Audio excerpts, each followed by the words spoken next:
మనము కూడా పనికివారమే కావచ్చు, మనము కూడా మనకు ఏ జ్ఞానం లేకపోవచ్చు, ఏ ఆలోచన మనకు రాకపోవచ్చు, ఏ విధమైన మనకు ఆ డిగ్రీలు లేకపోవచ్చు, పట్టాలు లేకపోవచ్చు, ఏ విధమైన మనకు చదువులు లేకపోవచ్చు.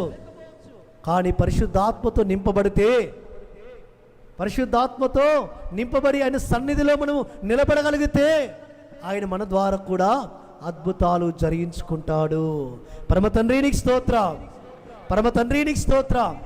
కాబట్టి బెసలేలును వాడుకున్న తండ్రి నేడు నీతో కూడా ఆయన ఉండి నీలో తన ఆత్మను ఉంచి నిన్ను తన ఆత్మాభిషేకముతో నింపి నిన్ను కూడా నిలబెట్టుకోవాలని, నిన్ను తన యొక్క మందిరంలో ఒక బలమైన సాధనముగా వాడుకోవాలని, తన పరిచయంలో ఒక బలమైన సాధనముగా వాడుకోవాలని, తన ఇంటిలో ఒక ఘనత నిమిత్తమైన పాత్రగా నువ్వు వాడబడాలని పరమతండ్రి ఆశపడుతూ వస్తుంటున్నాడు.